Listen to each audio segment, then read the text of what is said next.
بسم الله الرحمن الرحيم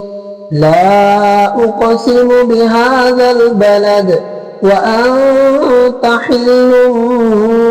بهذا البلد ووالد وما ولد لقد خلقنا الإنسان في كبد أيحسب أن لن يقدر عليه أحد يقول أهلكت مالا لبدا أيحسب أن لم يره أحد ألم نجعل له عينين ولسانا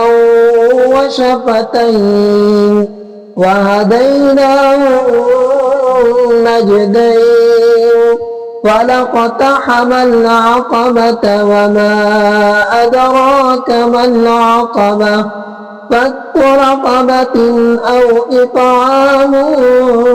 في يوم ذي مسغبة يتيما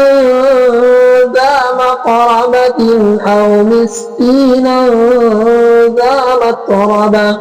ثم كان من الذين آمنوا وتواصوا بالصبر